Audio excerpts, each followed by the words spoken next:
Aresto at dinala ng US military ang presidente ng Venezuela sa New York sa Amerika. Kasunod yan ang kanilang surprise military attack. Ang Amerika, patatakbuhin daw muna ang Venezuela. Ang buong detalye sa Frontline Report ni Mean Los Baños. Sa unang tingin parang bulalakaw ang namataang bumagsak sa Iguerote Airport, Venezuela. Pero surprise airstrike na ito ng umataking militar ng Amerika. Pinasabugan din ang pantalan sa La Guaira. At binomba rin ang capital city na Caracas. Mira eso. Sa isang video, kitang naglipana sa ere ang mga helicopter habang binalot ng makapal na usok ang syudad. Walang tigil ang ginawang pag-atake ng Amerika. Agad nagdeklara ng state of emergency ang Venezuela. Meron daw mga nasawing sibilyan pero wala pang datos yan. Nanawagan naman ang Interior Minister nila na manatiling kalmado. Pero makalipas ang ilang oras ng pag-atake, nag-post si US President Donald Trump. Larawan ni Venezuelan dictator Nicolas Maduro, naka-blindfold, nakaposas at may noise-canceling earmuffs. Sa caption ni Trump, naisakay na raw si Maduro sa US warship. Kasama sa hinuli ang Venezuelan First Lady na Cecilia Flores. Dinala ang Venezuelan President at First Lady sa New York, Amerika. Sa isa pang video, makikitang naglalakad si Maduro sa hallway ng US Drug Enforcement Administration. Ayon sa US Department of Justice, nakaharap sa kasong narco-terrorism conspiracy, cocaine importation conspiracy, possession of machine guns and destructive devices, at conspiracy to possess machine guns and destructive devices ang presidente ng Venezuela, ang asawa nito at kanilang anak at 3 iba pa. Hindi pa malinaw kung kailan ang kanilang first court appearance pero ayon kay US President Trump, haharapin nila ang hatol ng Amerika. Pero ayan mga kababayan, ang gumimbal na matinding balita sa buong mundo.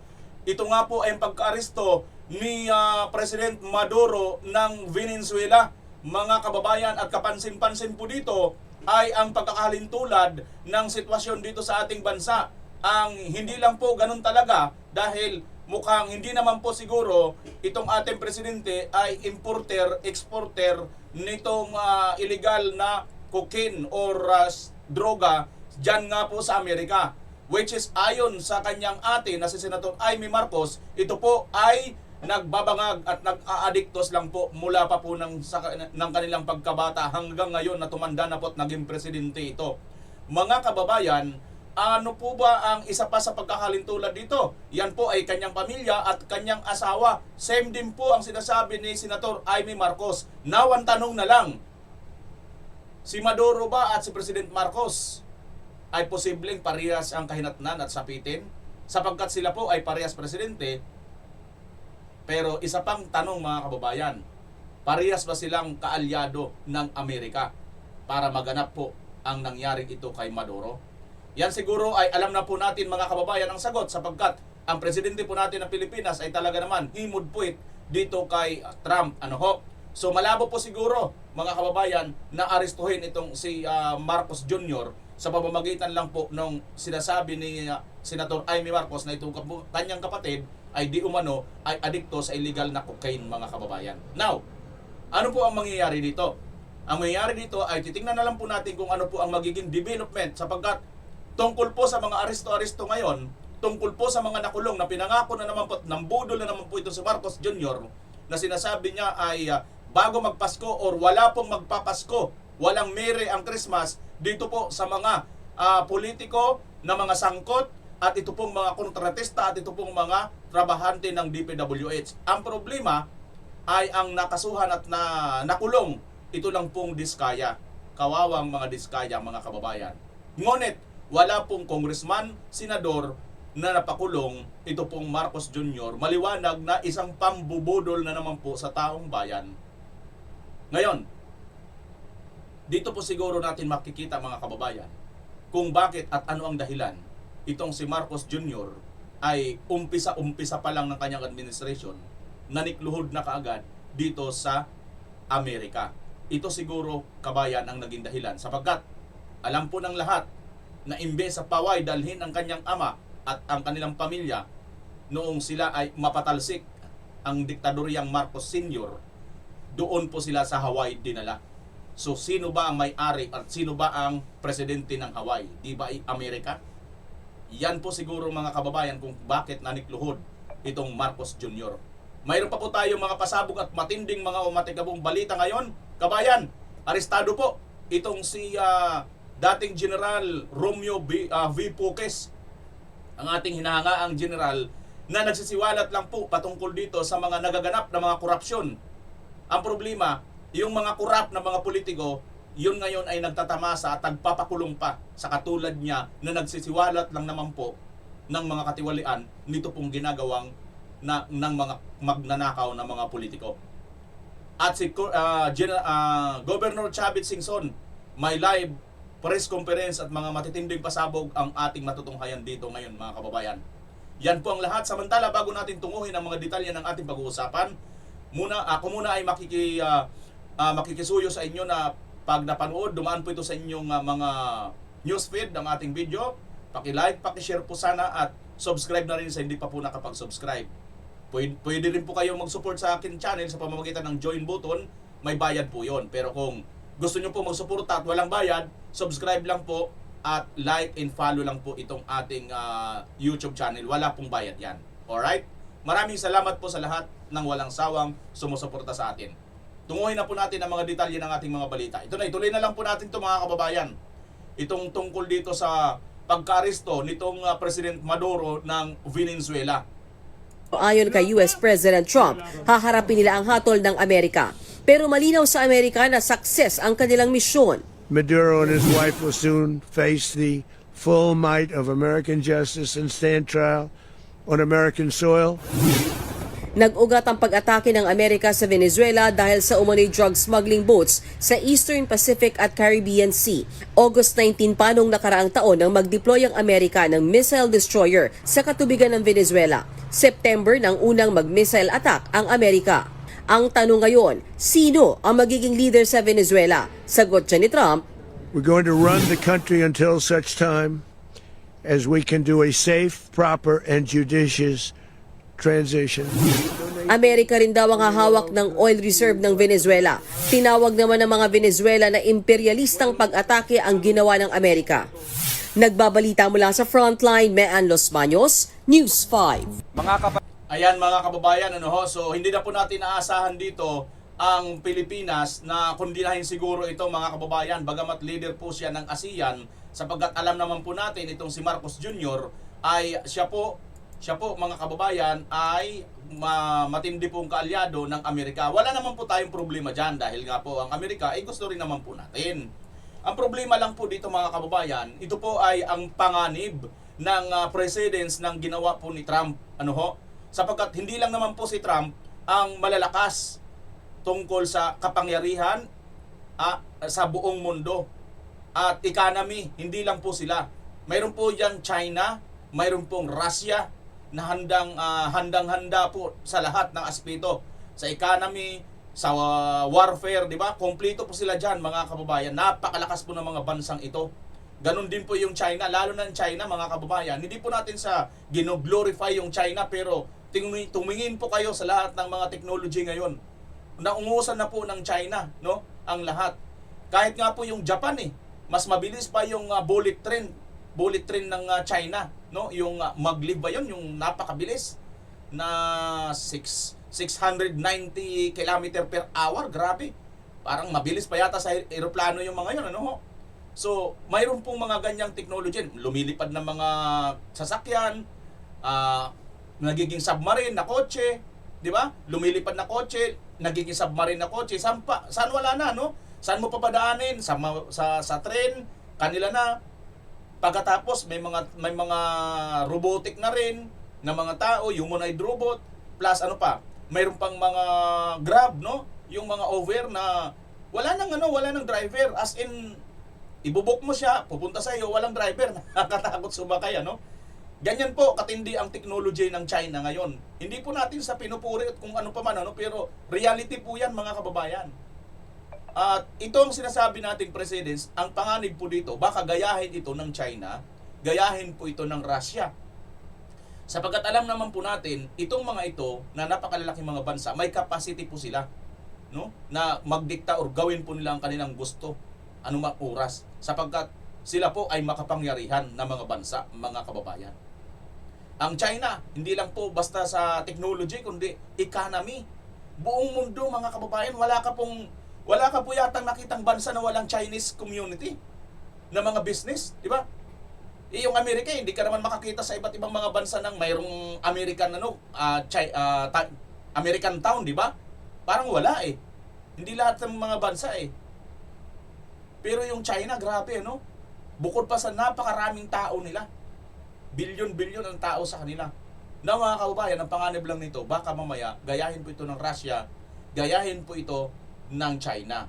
So, mahalaga po dito ang pronouncement ni Marcos Jr. Ang problema lang kay Marcos Jr., baka mamaya pag nagsalita siya, pagbalingan siya ni Trump. Hoy, ikaw isa ka pa ha, drug addict ka, ayon sa kapatid mo, halika nga rito, kasama yung asawa at anak mo, ayon sa ate mo. Ha? So, halika rito, sama ko na kayo, dalawa na kayo ni Maduro. Doon na kayo magdurog sa ano. Di ba sa New York din nala yung si Maduro at First Lady na sinasabi involved sa illegal na mga cocaine, di ba? Na ano daw sila, papadada daw sila ng mga kaya nagiging addict yung mga Amerikano dahil daw diyan sa mga pinapadalang droga diyan sa Amerika. So, paano pala yung mga nakikita dito sa dagat na naglalangoy ng mga droga, mga shabu, pati yung nagpahuli sa checkpoint na tuni-tuniladang shabu. Saan galing yun? Trump. Baka naman galing yan sa kulungan, 'di ba? 'Di ba? Bago si Duterte, natuklasan mga kababayan na mayroon pong mga lutuan ng droga diyan sa illegal na sa Bilibid noon. O mayroon pa kaya ngayon mga kababayan? Kumusta na kaya ang Bilibid Mula nang mawala si General Bantag, naging ano na yata Naging happy uli yata yung mga diyan Ay huli nating balita diyan, mayroon ng panibagong mga kubul-kubul, hotel na nga. Itong pinagawa si Katapang, di ba? Yung huli nating balita dyan sa Bilibid, wala na tayo masyadong update ngayon. Bagamat may update si Rimulya na si Bantag daw di umano tinatago daw ng mga katribo niya. Sa tingin ko naman mga kababayan, parang wala nga ako naririnig Ewan ko ba, wala na akong latest kay General Bantag. Nagpunta ako sa Baguio, hindi ko naman nakita wala naman ako napansin doon na kahit kunting balahibo man lang ni General Bantag nung isang araw na nagpunta tayo dyan sa Baguio. Tumitingin ako, mukhang wala. Mukhang mas matindi po yung intelligence nitong si John Vic, Pero gayon pa man mga kababayan, ang reality po sa ating bansa, ang Bilibid ngayon na dating pinamunuan, dating nilinis po ni General Bantag sa pamumuno niya at sa pamumuno ni Tatay Digong, ngayon ay hindi na natin alam kung ano na po ngayon yan. Okay? So ito na mga kababayan, ano mangyayari dito kay Maduro at ano mangyayari sa buong mundo if ever po gayahin ito ng iba't ibang mga malalaking mga bansa. At ang ating bansang Pilipinas, ano pong mangyayari? Paano po pag halimbawa, ito halimbawa lang po, hindi ko mga sinasabing mangyayari ito What if kung ang China naman pwersahin nilang bawiin naman ang Taiwan? Dahil alam naman po ng lahat na ang Taiwan, province po yan ng China. Katulad ng Hong Kong, di ba? Province din ng China. Katulad ng Macau, nasa kanila na. Taiwan na lang ngayon yung wala sa China, di ba? What if kung pirasahin din ng China yan, unang-una, napakalapit sa kanila. Pangalawa, Chinese talaga ang mga Taiwanese. Taiwanese ka man yan, Chinese ka pa rin. Chinese pa rin salita nila No? Now, ang problema natin, paano kung yan nga ngayon ang pirasahin ng China?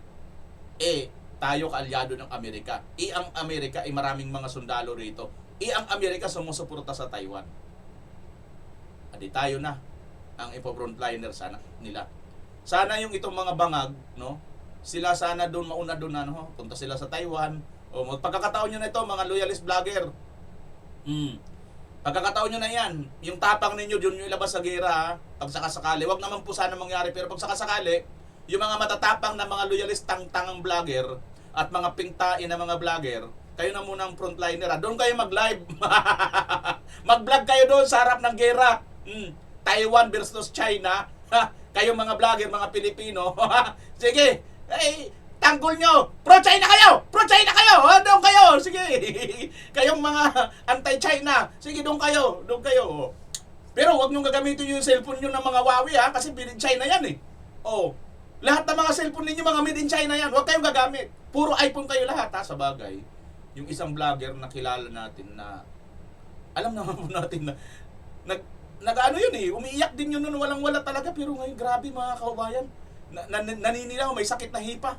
Sa dami ng ginto, naninilaw ang katawan. Grabe, lahat ng mga daliri may hika, may singsing. Tapos yung kwintas niya, dalawang napakalalaki ng pindang. Malalaki pa yata sa microphone ko na to. Nak ng teteng, samantalang parehas lang naman tayo noon, walang-wala. Di ba? Ngayon may kumpleto na, bahay, ganda. Tapos sasakyan, Mustang. Grabe naman. Di ba mga kababayan? So ngayon ito na. Kayo ang pumunta dyan pag sakasakali. Pero sana wag naman mangyari, kabayan. Ano? Kasi nga, kahit mangyari pa yan or hindi na mangyari, nakakatakot talaga ang senaryo, mga kababayan. Kasi magkakaroon po ito ng domino effect. No? Wag naman sana mangyari. May dapat talaga, bagamat kaalyado natin itong Amerika, kundi na hindi dapat ito sa pamamagitan ng isang international law. No? Yung totoong international law of nature. Mayroon silang sariling soberanya doon. Bakit mo kailangan kunin? Di ba? Bakit mo kailangan siguro kabayan, marami po tayong naririnig. Hindi lang daw po ito tungkol sa droga, kundi tungkol pa rin po sa langis at economy. Yan po ang masakit na katotohanan. Tingnan po ninyo mga kabayan, ano po ang nangyari sa Afghanistan? Ano po ang nangyari sa Iraq? Ano ba ang issue ng Iraq at Afghanistan? Di ba ang Iraq napakayaman sa langis? At ang Afghanistan, mayroon din daw po dyan sa katubigan nila, may langis din po dyan. O ngayon, nang ito po ay nasakop at ito po ay ginera ng Amerika, ano po ang nangyari? Mula noon hanggang ngayon, ano na po? Nasaan na po ngayon yung Afghanistan at Iraq? Kawawa po ang mga mamamayan sa lugar na yan. Sila po ang nagsaper sa mga gera na nangyari dyan. Ano nangyari sa kanila? Hanggang ngayon, napakahirap ng kanilang mga bansa. Gusto nyo ba? Gusto nyo ba na mangyari sa atin yan? Na hindi rin tayo makabangon? Dekada na ang lilipas, hindi tayo makakabangon. Ngayon pangalan, lugmok na tayo sa pagnanakaw nitong mga korap.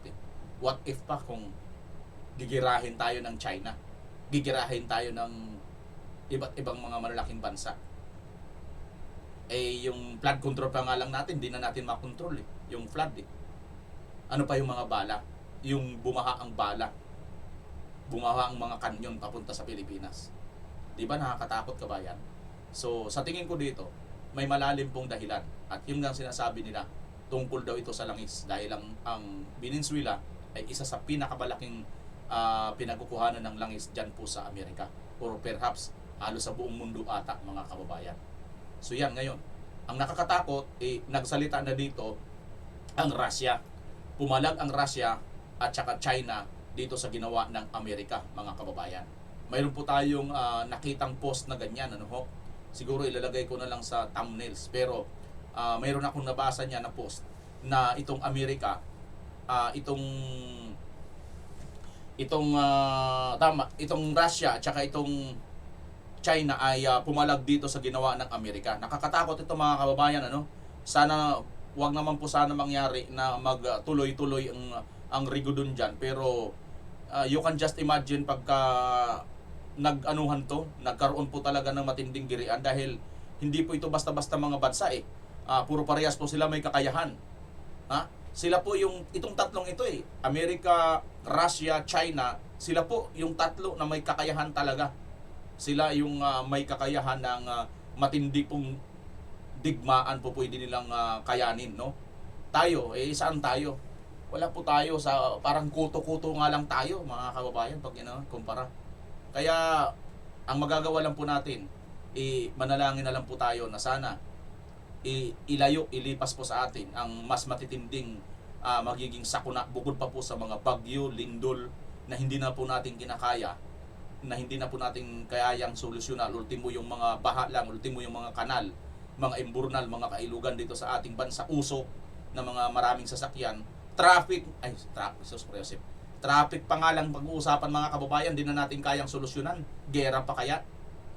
So nakakatakot, nakakaiyak na mga senaryo, huwag naman sana mangyari mga kababayan. Ayan, at ito, dumako na po tayo rito mga kababayan sa pangyayari itong pagka-aresto nga po dito kay General Puques. Oh, ayan po mga kababayan, naaresto na po si General Puques at ito po ang video, panoorin natin mga kababayan. Kailangan ba naming guluhin ang taong bayan para gawin namin yung kinatatakutan nilang maaaring mangyari? Hindi namin kailangan i-incite yung mga tao para magrebelde, para lumaban sa pamahalaan. Ang inilalaban namin, pananagutan ng mga nagkasala. Maliwanag naman na merong may kasalanan eh. Bakit hindi yun ang panagutin nila? Bakit yung mga lumalaban para sa katotohanan ang gusto nilang arestuhin? Inciting to sedition, inciting to rebellion, kailangan ba namin yun? Kung gusto namin manggulo, kung yun ang gusto namin mangyari, isang batalyon lang. Hindi namin kailangan ng buong armed forces. And when we've done it, tignan natin kung saan papanig yung marami. Ganun lang yun eh, pero inciting to sedition, imposible yan. Officer ng Armed Forces of the Philippines, buong buhay niya, binigay niya para sa atin. Tapos ngayon, guguluhin niya yung pamahalaan. Ang gusto lang namin mangyari, we still respect, we still obey, we still want to protect the Constitution. Yun pa rin ang pananindigan namin. Active or retired, magkakasama yan pare-pareho. Pero sana, Mr. President, yung malaking isda, yun ang gusto naming makita. Yung talagang pasimuno ng malaking nakawan. There is no denying it, merong nagnakaw. Anong problema nyo? Bakit kayo, yung mga iba dyan nagbubulag-bulagan, yung mga kasamahan nyo sa Senado, sa Kongreso, bakit pinagtatakpan nyo? Saan ang demokrasya? Ano, ganito na ba tayo? May nagnakaw eh. Merong hindi tumupad sa kanilang sinumpaan ng duty sa bayan, para sa taong bayan, para sa bayan. Oh, ay bakit hindi yun ang habulin? Bakit yung mga lumalaban para sa katarungan, para sa mga walang boses na namatayan dahil sa baha? Hindi yun makakibo, tahimik, inilalaban namin para magkaroon sila ng hustisya. Ang liliit na isda nung hinuhuli nyo eh. Gusto namin yung Blue Martin. O, di ba? Tama, Blue Martin. Ano ba ano tawag? Blue Marlin. Blue Marlin. Hindi pala Blue Martin. Blue Marlin pala. Joke lang po, joke lang. No, but seriously, General Puques is a bemedaled officer of the Armed Forces of the Philippines. Blue Marlin, malaki at mamahaling isda yun. Ay si Blue Martin, ano ba, mamahaling ano yun? Mamahaling buwan. Bago kami manggulo sa tao, ibang klaseng panggulo gagawin namin kung gusto namin manggulo. Pero hindi gano'n. So maraming salamat po. Tulungan nyo na lamang po kami sa aming paghahanap ng katarungan para managot ang tunay na mananagot. Nung araw ang ingay-ingay ninyo sa pananagutan eh. Eto na ngayon, pananagutan. Bakit tahimik kayo? Yes, Di ba? laban tayo. Salamat po. Maraming salamat. Laban tayo. Nandito na. Nandito na ang laban. Okay. Wala na kasi. Attorney Attorney Garcia.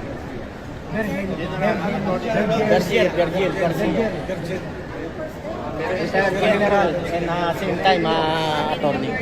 General Virgilio Garcia. Jacob. Saan yung auto mo? Standby mo. Pastor ko Nicolas Kelly. Virgilio ba? Virgilio. Virgilio Garcia. Jago ng Armed Forces. Garcia. Ano siya? Brigadier General. Ito kami. Hindi, ikaw yun lang. Hindi pwede, alam mo kung bakit? General. Corporal lang mo sa ano sa araw-araw. Reservist. Ako nga pa. Corporal kayo pala. Corporal at general eh. Ay, oo. Pero pag ang kitis ko kasama mo, nangunguda ako. Corporal lang ako, corporal. Para ko sinipwer, corporal. Pero baka attorney na kuwan kasi ang lawyer kagad kapitan eh.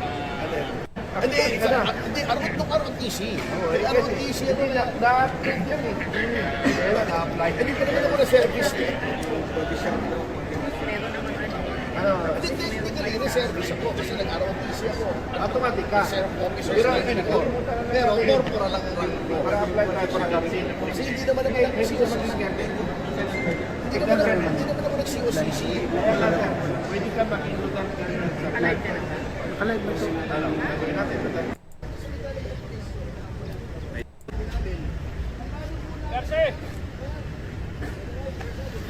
Ayun na mga kababayan, no?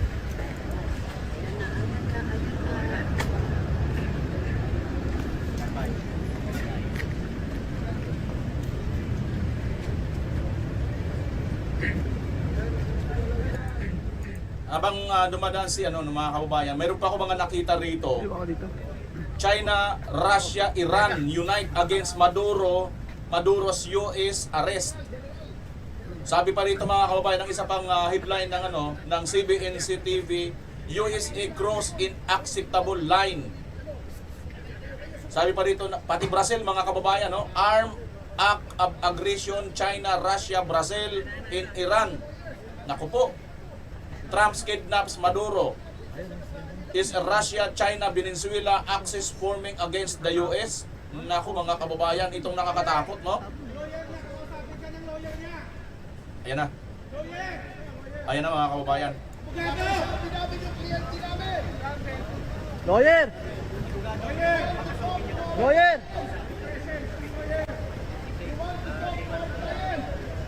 Lawyer! Lawyer!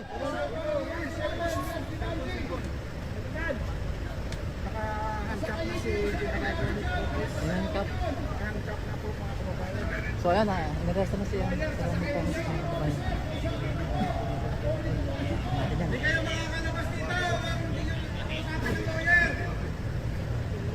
Grabe talaga. Sige, sige.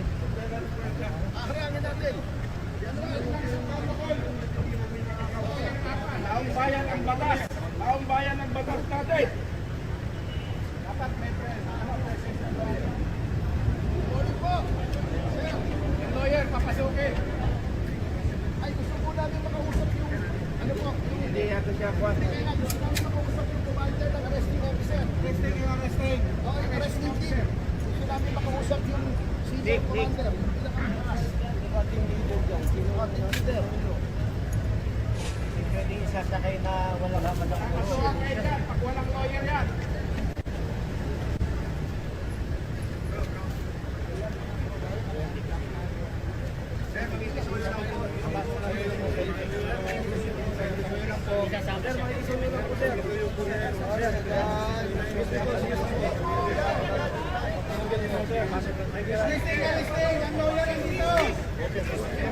Okay, ang Nobel, sige.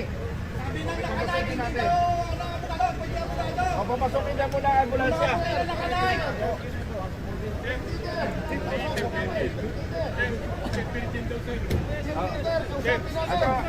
Attorney, nandito yung hepe na pulis nila. Ito. Lawyer, papasukin niyo yung lawyer na isa.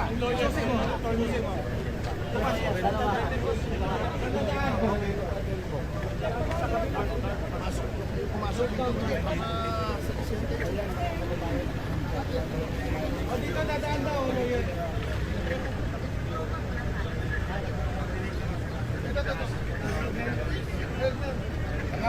Mga kapatid, pakinggan niyo yung aming kahilingan. Kami ang batas, ang taong bayan ang batas. Pakinggan niyo ang aming kahilingan. Kayo ay ang aming pinapasilduan lamang.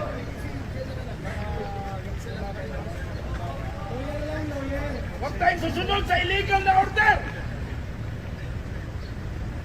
Pakiusap lang namin. Sumunod kayo sa batas.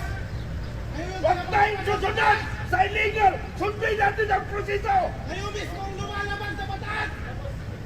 Kayo ang tagapagpatupad ng tama, hindi mali.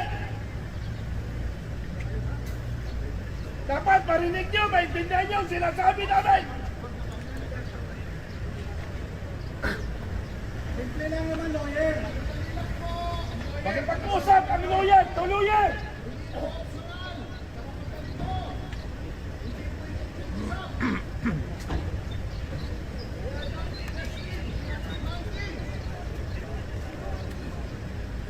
Lawyer lang naman. Lawyer lang naman. Kailangan kasi kausapin ng lawyer para walang gulo.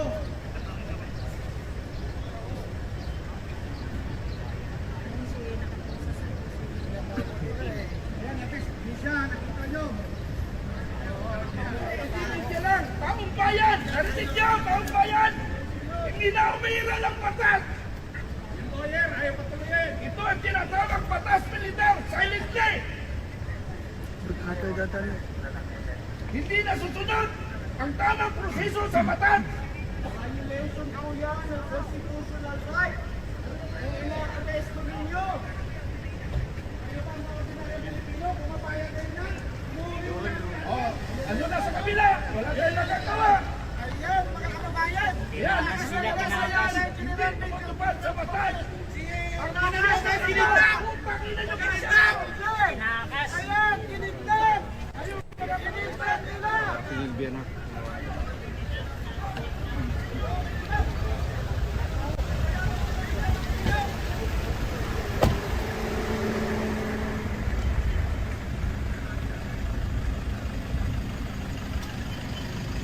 Ah, layo pala.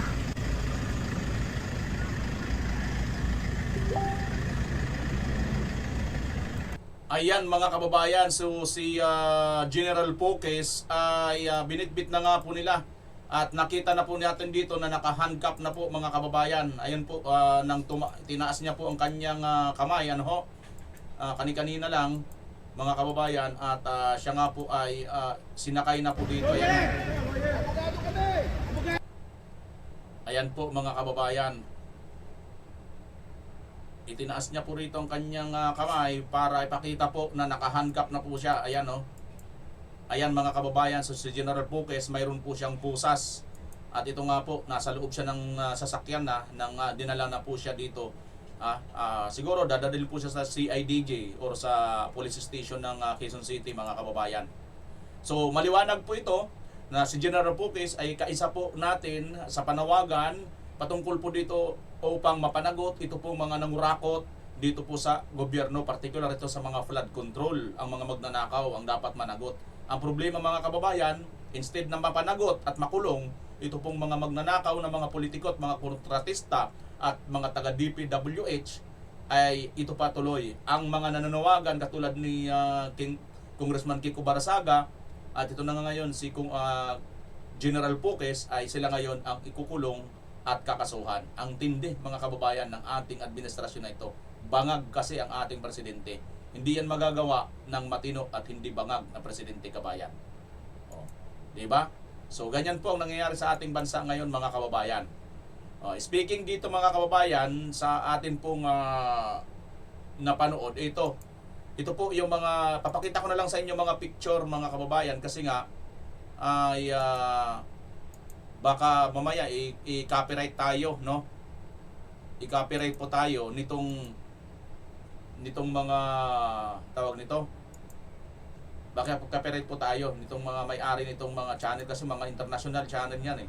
Ayan, no? China, Russia, Iran unite against Maduro's US arrest. Yan, nakakatakot ang sinasabi ko, no? USA cross in unacceptable line. Pati Brazil mga kababayan at Iran, no? Hindi na lang po kung sino. Ayan pa ito. Trump kidnaps Maduro. Is Russia, China, Venezuela axis forming against the US? Ayan na po, no? Ano to? One Indian News naman yan. China, Russia, Iran join forces against Trump action. Naku, mga kababayan yan. Paano nagsama-sama, napakalalaki mga bansa rin ito, napakalalakas nito. China at saka Russia, Iran, no? Pati Brazil, napakalalaking bansa at napakalalakas na mga bansa. Pag nagsama-sama yan, ano ho? Ayan, no? China, Russia, Iran join forces against Trump action. US cross the red lines. Ayan, no? Ito pa isa. Venezuela showdown, US-China in Russia clash over Maduro. Ari siguro ibig sabihin nito. Grabe ano ho, matitindi po ito mga headlines ngayon mga kababayan. Kaya ano kaya ang mangyayari dito pag nagkataon? Ayun pa, China Islam over Venezuela. China condemns US strike on Venezuela as Maduro's. Yan. Trump asked for ousting of Maduro affects his retaliation. Mga kababayan, grabe. Ito yung kinatatakot natin. Baka magkaroon po ito ng domino effect at magkaroon ito ng matinding or lumala na magkaroon nga ng gera sa buong mundo. Huwag naman mangyari mga kababayan dahil una, alam po natin, lagi pong talo sa gera ang mga sibilyan at katulad natin na mga mahihirap. Ngunit itong mahihayupak na mga mayayaman ay patuloy pa rin sila mag-aadiktos-adiktos. Magsisinghot-singhot lang po yan ng mga illegal na droga dyan at wala naman po silang pakialam. Mga matay kayo dyan mga mahihirap. Basta kami rito mga mayayaman, tuloy-tuloy lang ang aming ligaya at pagnanakaw ng pera. Yan po ang realidad sa ating mundo, hindi na lang po sa ating bansa. Pero particular to sa ating bansa, katakot-takot na kahirapan ang nangyayari, pero ang sarap buhay ng ating presidente at kanyang pamilya. At sa sobrang sarap, nakukuha pa nila, mga kababayan, mag-bisyo. Ayan. So ito, punta na po tayo dito sa live press conference ni Governor Chavit Singson mga kababayan. Ito po ang live press conference ni Governor Chavit Singson. Panoorin natin. Testified sa Senado, ghost projects, kickbacks, bilyong insertions. At ang pinakamalakas na pasabog, a video from Zaldico naming you and Martin Romualdez as the masterminds behind 100 billion pesos flood control insertions. After that, everything snowballed. Now, the DPWH and the ICI, ang mismong fact-finding bodies na kayo ang nag-create, are recommending plunder charges against Martin Romualdez at Zaldico. Pangulo, this isn't politics. This is credibility. You said walang sasantuhin. You said the truth matters. Then let the truth cut close to home. If you want to save your presidency, start with Martin. Maliwanag po na binanggit na si Martin Romualdez. Na-imbestiga ba? Di pa up to now. Dahil pinsambuho niya ito, kasama niya mastermind. They're both mastermind. So up to now, ni investigasyon wala. Nag-testify si Gutesa, inuuli na, binaliktad na, tinago na. Gagamitin nila yun. Gagamitin nila para hindi, yun na nagturo sa kanila. So si Gutesa, nakatago na kay Martin Romualdez at plano nila gamitin pag pinahil sila sa ombudsman. Pero walang kwenta ang ombudsman dahil ganun na rin. Start with Martin Romualdez. Wala, Because up to justice now. only matters if it reaches your own family. Pangulo, the nation is watching, and history won't forget who you choose to protect. The nation is watching, history won't forget.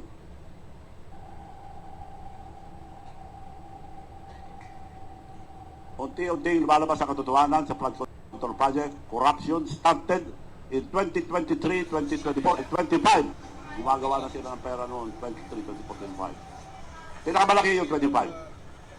Pakinggan natin ang ibang naglakas loob na magsalita sa Congress na dapat gayahin ng iba. Sino ba ang unang may responsibilidad? Ang Pangulo. 2023, GAA, sinalauna ng Kongreso. Binawasan ang pondo niya ng halos 300 bilyon. Hindi nangyari yan sa kasaysayan ng mga naging Pangulo sa Pilipinas. Pinabayaan niya, hindi siya kumibo. Yung kabinete niya, hindi kumibo. It's specific yun. 2024, binawasan, sinalauna ng Kongreso ito, 500 billion. Binawasan ng President's budget, hindi kumibo ang Presidente, hindi kumibo ang ating mga kabinete. 2025, 473 billion. Pati yung mga pondo para sa mga flagship projects ng Pangulo inalis. Kaya na-delay na lahat ng mga proyekto. Hindi pa rin tumibo ang Pangulo. Hindi pa rin tumibo ang kabinete. Number one na may problema, command responsibility ang ating Pangulo. Very specific yan. Pangalawa, pinsan ng Presidente. Ang ating Speaker noon, si Speaker Romualdez, hindi ba sila nag-uusap? Ibig buhay. Maraming salamat, Congressman Nahigaya Rize. Sana maraming gagaya sa iyo, si Manong Chavit po. Okay. Pakinggan pa natin ang isang vlogger para hindi nyo sabihin na ako lang nagsasabi nakapansin. Ang vlogger pakinggan natin na nag-comment si Michael Cayo para pasalamatan natin.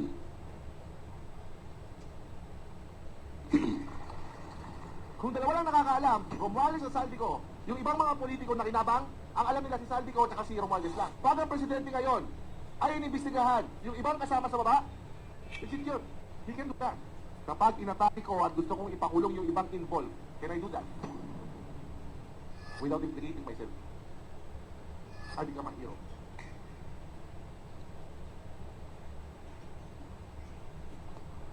Hindi na ako nagsasabi. Siya ang gumawa, pero siya pa rin yung hero. Kaya sinungaling ang mga nagkukukain na tao. Malala na. Wala na mangyayari sa ating bansa. The only reason na nahuli niyo si PBBM ngayon, dahil kumanta si Saldico. Yun lang yung reason. Pero sa paper trail, wala. Romualdez is an evil genius. Romualdez is an evil genius. So ito po nangyayari mga kababayan sa mga hindi pa nakakita itong mga ito. So tuloy lang natin para makita natin lahat. Salamat Michael Cayo. Sana maraming gumaya sa katapangan mo. Manong Chavez Simpson. Pangreklamo ng Pangulo tungkol sa 2025 budget. Presyo, nagagalit siya. Presyo, manggabi ang recognition. Presyo, may binago siya pero pinirmahan pa din niya. Inaprubahan pa din niya. So pinirmahan pa rin. Alam na niya na scrutinize niya. He read 4,057 pages. Sinigurado niya na nandun yung pinasaksak niya na 100 billion na pinasaksak kay Saldico at sa kay Martin Romualdez. Siya nagsabi, binasa niya, scrutinize niya, tinanggal niya. Tinanggal, kuripot tong Ilocanong ito, tinanggal, kunti lang eh. 1 billion 15. So inaprubahan pa rin yung 98 billion 850 billion. Magician President, PhilHealth. Ito ang grabe sa lahat. Ang PhilHealth, hindi pera ng gobyerno ito. Pera ng taong bayan. Pera malilit na tao, mga empleyado, lahat. Hindi nagaling sa gobyerno ito. Pera ng taong bayan. Naipon sa PhilHealth, 89 billion was ordered back to the National Treasury para may nakawin lang. Nawala. Pati yung PDIC, na kontribusyon ng mga bangko, in case of magkagulo, may insurance. Nawala rin. Tinanggal din para meron sila sinagad. Ang 2025, sinagad nila. Bongbong Marcos, alam niya lahat ang kalukuhan, but he tolerated it. Tinolerate niya para may kasama siya. Kaya wala pa kayo ngayon. Sa Senate, sino ang majority? The silent majority. Wala nang umingli sa Senado. So bago lang Structure, majority ng silent. tuloy ko ito 19 billion mas on the back. And then paggawa ng National Expenditure Program, the General Appropriation Act, ang unang-una na humingi ang 74 billion. The Magician President for the first time in the history of PhilHealth, 2025 budget, zero. Dahil yung hiningi sa, ito yung DAA. Hindi aandar itong Philippine budget. Unang-una sa lahat, budget ni Presidente. PhilHealth requested, because wala na pera, they requested na isuli sana 74 billion PhilHealth. Then 89 billion na kinuha. Nandyan yan. Malinis kasi ito eh. At ang mga allocables, nandyan sa loob. Bastusan na ito. Papakita ko na allocables mamaya. Ang budget na inihanda, ang Office of the President, kasama ang DBM, and lahat ng department, mag-submit. PhilHealth nag-submit ng 74 billion sa PhilHealth. Now, pinirman niya. Hindi ikot to, kundi niya pirmahan. He signed it. It went to Congress, dagdag bawas, nandiyan pa rin ang 74 billion PhilHealth. Pagpunta sa Senado, nandiyan pa rin ang 74 billion PhilHealth. By come, dito sinaksak lahat yung mga gusto nilang 100 million na para kay Bongbong Marcos. Yun lang, pero pera pa yung may iba. Almost all department meron anomalya. So yung 100 billion na pinasaksak ni Bongbong Marcos kay Saldico at Martin Romualdez, dito sinaksak. Dahil sa BICAM, kukunti na lang ang tao. Tapos, nandiyan 74 billion PhilHealth. Pagkatapos yan, pupunta na sa Proposed General Appropriation Act. Propose lang yan dahil ang GAA, maging batas lang pag pinirma na ni Presidente. So dito, Pinirmahan na ngayon, mga kababayan. nandiyan pa rin yung 74 billion PhilHealth. Pareho pinagbutuhan to. So, wala nang makikita ito sa Congress, magbubutuhan lang, aprubahan. Wala nang makikitang tao, wala nang makikitang papel sa Senado, pagbubutuhan lang, ay approve. Pag na-approve na ang proposed GAA, babalik na kay Presidente. Ito na yung sinasabi niya na he read 4,057 pages. He scrutinized it, studied it, at nagtanggal ng, ito, pagsusuri ng Presidente. Philippine 6.32 trillion GAA at tinanggalan lang ng 194 billion, ngunit mula sa 1 trillion budget ng DPWH, tinanggalan niya ang 26 billion lamang ang tinanggal. At iyong ang 100 billion na isiningit ni Martin Romualdez at Saldico para kay Bongbong Marcos ay binawasan lang ng 1.15 billion lamang ang tinanggal ni Bongbong Marcos. Siya lang ang pwede magtanggal, siya lang ang pwede magdagdag dito. Pampaganda lang at sa taong bayan. Ibig sabihin, inaprubahan pa rin ni Bongbong Marcos ang 98.85 billion na isiningit para sa kanya. So, he made mention, he scrutinized it, he studied it, he read 4,057 pages. Tinignan lang niya kung nandiyan yung 100 billion na para sa kanya. Pinirmahan niya, naging batas na. So, ganoon ang pang-ikot to.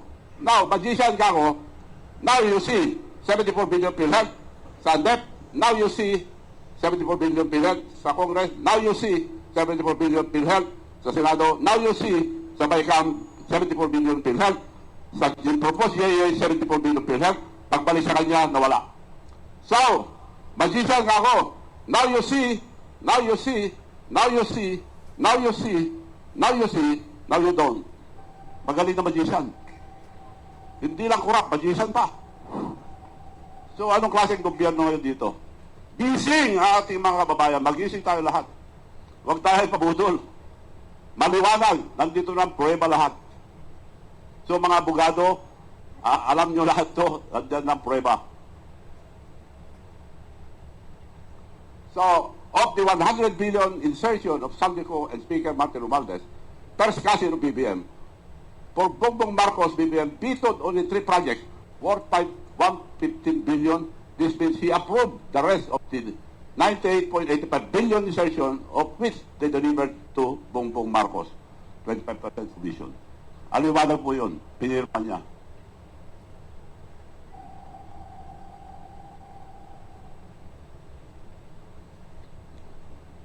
Next. Sa susunod na papakita ko sa inyo na ang pera ay makapangyarihan. Magbabago ang tao. Example, Jose Claire Castro, official spokesperson of Malacanang. Ako, special mention ka, Auntie Claire. Grabe ka naman. First time ko siya nakitang ganyan. Oo, grabe. May pangiti-ngiti pa. Grabe ka, PBBM. Alaskador. Nang Alaska na siya. Nang may ngiti. Diba? Pero, sober. Walang mura yan. In fairness, mga kaklis. In fairness, walang mura. Pero grabe ka, PBBM. Ngayon ka lang namin nakita ng mga kakli na ganyan, ha? Tuloy mo lang. Tuloy mo lang. Ang nakakatakang partner dito, ilan na ba ang advisor ni Pangulong Marcos maliban sa mga sekretaris niya? Ibig bang sabihin nito, partner? Di ba pag sobrang dami mong advisor, para lumalabas, wala ka talaga. Wala ka talaga.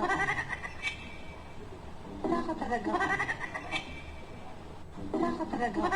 Wala alam si BBM. Claire Castro lang sasabi. Diba? Ang dami mong advisor, tapos may secretary ka pa, tapos may using ka pa, may ask ka pa and everything. Wala ka talagang anak. So it's so sad na nangyayari ito sa panahon ni PBBM. So I hope, di ba, sana ito, makita ni PBBM. Daan ng korupsyon. Yes, I agree.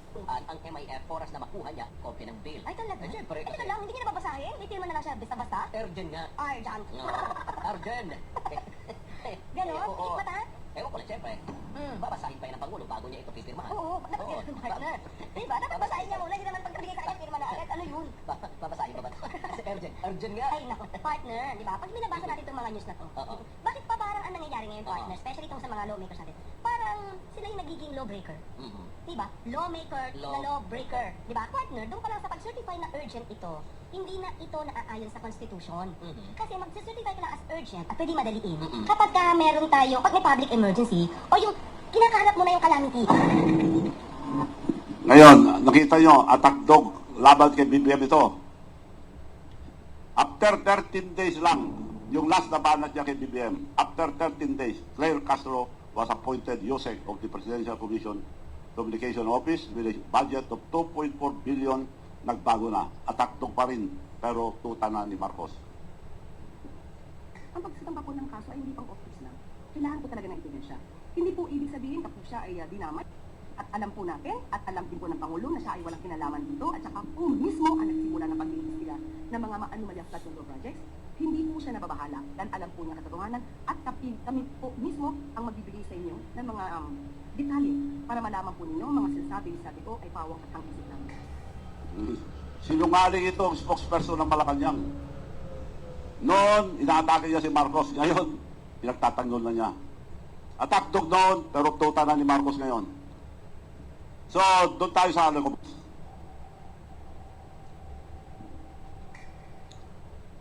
Pork barrel, illegal sa Supreme Court ang mga allocables ay nasa National Expenditure Program. Nakalagay doon sa National Expenditure Program at naibigay pawang para puntuhan ang mga proyekto bago pa man sila matukoy. At pork barrel, basta iba na ngayon. Ang pangalan niya, allocables. But the same dog, different colors. Iba na pangalan eh. So, ang mga allocables, top 14 lang to. Halos lahat ng congressman may allocables. Huwag tayo pumayag, mga kaibigan. Mga kababayan, huwag tayo pumayag. Binabastos na tayo. Ang dami ng ninakaw, may allocables pa. Dagdag, yan. Ang hari, anak ni Bongbong Marcos, 15 billion 15 billion plus. Almost 16 billion. Number 2, Martin Romualdez. Wala nang hiya-hiya yan. Ngayon mga kababayan, so medyo mahaba-haba pa po itong live press conference ni Governor Chavit Singson at ito naman po ay halos replay na lang din po mga kababayan, pero baka mayroon pa po siyang mga iba pang mga detalyado na hindi pa po natin napapanood. Pwede nyo pong panoorin na lang mismo sa kay Governor Chavit Singson Facebook page mga kababayan. Pero ito nga po itong kanyang pinapakita ngayon, number 1 si Marcos Jr., ito si Sandro, 15.8 billion, Martin, Ricardo Cruz, sino itong Ricardo Cruz? NCR, Taguig, Pateros, First District. Uy, Ricardo Cruz, sa Taguig pala ito mga kababayan. Ang laki pala nito Ay grabe, 10 billion laki First District lang ng Taguig, ang liit lang ng Taguig. Ala, ay grabe. Ito naman, Lone District ng Car, Eleanor Bigtang. Ito pa, number 5. Sino naman itong number 5? So ayan mga kababayan, doon nyo na lang po patuloy na panuorin sa kanyang channel, dahil sa kanyang Facebook, dahil mahaba pa po ito mga kababayan at tayo po ay may pupuntahan at kailangan po natin na dumalo, may birada po tayo ngayon mga kababayan. So ayan po, ano pong inyong masasabi patungkol po dito sa nangyayari ngayon sa Amerika, sa Venezuela at dito sa ating presidente na si BBM, patungkol nga po sa pagka-aresto, pagdakip dito kay Venezuelan President. Anong kinaugnayan? Ano po ang magiging epekto sa ating bansa nito na ginawa ito ni Trump, ang pagdukot or pag-aresto dito nga sa Venezuelan President? At ano naman po ang nangyari? Ano naman po ang inyong masasabi sa pag-aresto rin dito kay General Puques? At anong inyong masasabi patungkol nga po dito sa napakatapang na ipinagsiwalat ni Governor Chavit Singson? Ito na kaya ang udyat mga kababayan para ang taong bayan ay mamulat at magising na. Ang problema kabayan, mukhang nakalusot na po yata ang budget para dito sa mga trolls at mga bayarang vlogger. Yan po kabayan ang masakit na realidad sa ating bansa. Pero wag po tayong mawalo ng pag-asa. Tandaan po natin mga kababayan, mayroon pa pong 2028 election at si Duterte po ay hindi po nila mapipigilan, lalong-lalo na si Vice President Inday Sara Duterte ang masusunod na presidente. Kabayan, maraming salamat at syempre pa, Pilipinas as always. Bye-bye!